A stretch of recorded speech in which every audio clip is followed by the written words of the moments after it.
Welcome back.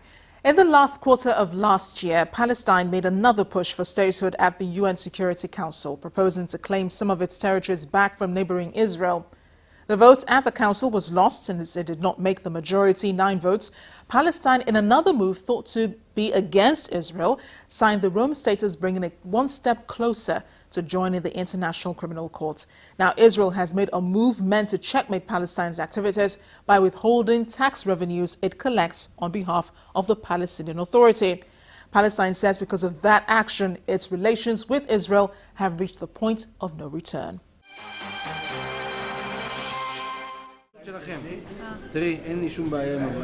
The decision by the Palestinian Liberation Organization comes as Israel withholds $125 million, money desperately needed by Palestine to protect its economy and pay employees in Gaza. Israel has made no comment on why it is withholding the tax money, but it is widely believed to be in retaliation of Palestine seeking state recognition from the United States and its current move to join the ICC. That decision to join the ICC had been expected to receive condemnation from the United States and earn Palestine more sanctions on behalf of Israel. Israel rejects the absurd decision of the ICC prosecutor. It's absurd for the ICC to ignore international law and agreements under which the Palestinians don't have a state and can only get one through direct negotiations with Israel. The rules of the ICC are clear. No state, no standing, no case. And here's the ultimate folly of this decision. It's a democracy of Israel, a world leader in fighting terrorism, which is to be hauled to the dock in The Hague, while the terrorist war criminals of Hamas are the ones who are going to be pressing the charges. I won't be surprised if ISIS, Al-Qaeda, and Hezbollah follow suit. So far, it has only received condemnation from U.S. State Department spokesperson Jeff Rothke, describing it as an escalatory step that will not achieve any of the outcomes most Palestinians have long hoped to see for their people. We don't think this resolution is constructive. We think it sets arbitrary deadlines for reaching a peace agreement and for Israel's withdrawal from the West Bank. And those are more likely to curtail useful negotiations than to bring them to a successful conclusion. Further, we think that the resolution fails to account for Israel's legitimate security needs, and the satisfaction of those needs, of course, is integral to a sustainable settlement. It is not the first time sanctions is being expected. Last September, U.S. Secretary of State John Kerry threatened Palestine with sanctions for its proposed plans at the United Nations Security Council. Sanctions are seen as the imperial tool of U.S. foreign policy that has imposed economic, political, and military sanctions on various countries, including Iran, North Korea, Syria, and Russia. But already imposed sanctions on Palestine on behalf of Israel very much deteriorated Palestinians' economy last year. The average yearly economic growth declined to -1%, leaving much of the population living in poverty, with the rate in Gaza twice as high as that in the West Bank. Analysts say new sanctions will only result to more anger against the West and could be an ingredient for another conflict in Palestinian territories. As for the role Nigeria played during the UN Security Council vote, some analysts believe Nigeria could not have done otherwise. Israel had been one of the first responders when Nigeria called for international help to find the missing Chibok schoolgirls. The Israeli government had sent in military experts just like the US and Britain. Both countries have been working on strengthening diplomatic relations. In May 2012, they celebrated 20 years of renewed ties, and in late 2013 signed the bilateral air service agreement, a milestone for the nation's aviation sector. Our discussion this week is on the dynamic relations between Israel and Palestine, as well as Nigeria. Nigeria was one of the 4 countries that abstained from that Security Council vote on Palestine's proposal. There have been speculation that Nigeria abstained as a favor to the U.S. and to Israel. But as we heard from the U.S. ambassador to Nigeria, Mr. James Entwistle, Nigeria had free will during the vote. Dr. Tony Wazige of the Department of History at the University of Nigeria, Nsukka, corroborates Ambassador Entwistle's theory and explains why. You're concerned about Nigeria's decision to abstain from a major UN Security Council vote that concerns Palestine. Yes. Why? Yeah, I found that the trend in international relation it's not static. It is predicated on permanent interest, not permanent friendship.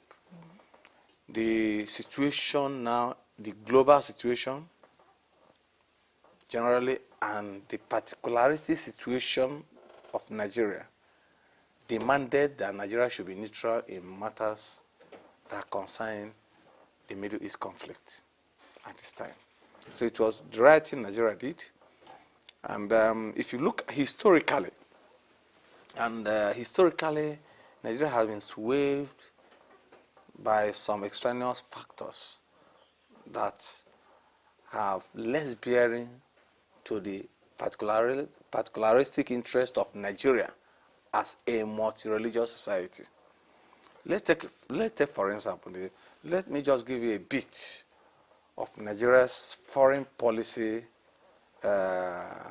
Before you go there, I just want to understand what you're saying, that Nigeria did the right thing by not participating in that vote. Yeah, for taking it, they participated. They only abstained, but they were part of the meeting. And you're saying this was a good thing? It was the best thing that had ever happened to Nigeria. What would have happened if we had voted, say maybe in Palestine's favor? Yes, first of all,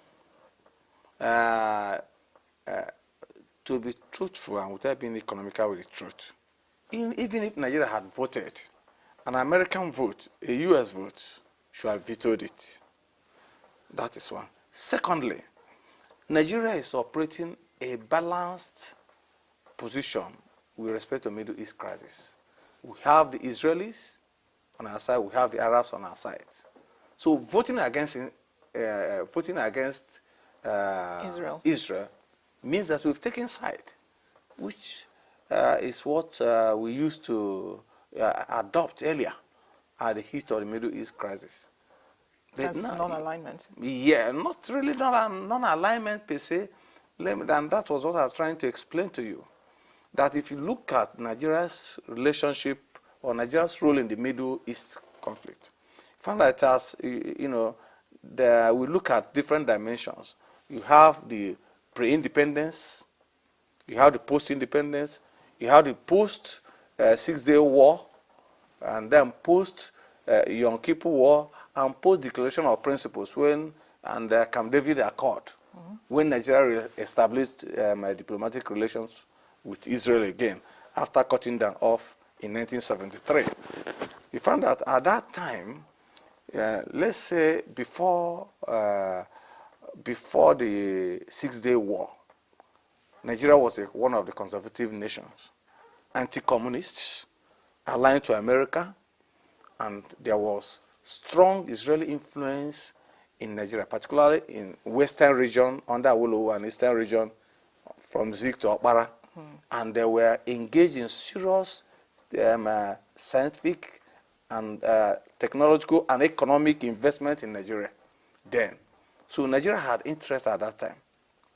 Then came the 1967 Six-Day War with Arab intervention, followed by oil boycott that skyrocketed the price of oil. Nigeria, in order to be an influential member of the OPEC, had to side with the Arabs. Many African nations, because of the poverty inflicted on them as a result of the boycott of oil, had to go with the Arabs, who were swimming in billions of dollars. And the Arabs promised Africans that they will give us this.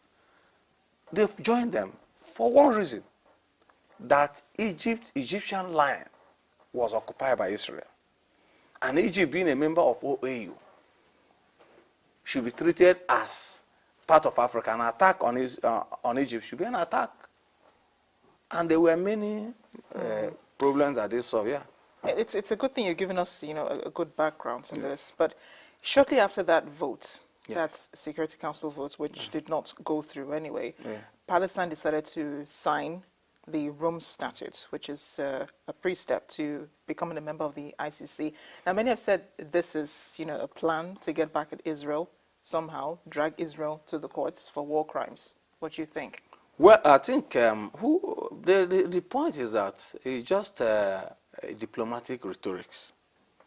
You can't drag Israel to war crime. The point is, who has been an aggressor?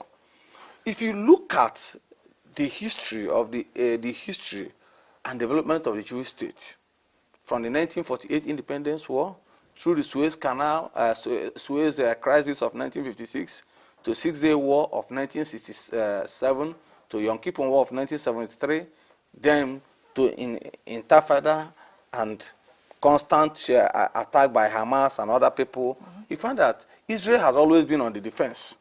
The Palestinians have always been the aggressors. Whatever attack Israel carried out was self-defense. So there's no, and you talk of, there's no basis of dragging Israel to the ICC. Yes, what of those people we've been killing? Now, most likely, Palestine will be admitted to the ICC in April, but they have previously rejected renewing talks with Israel.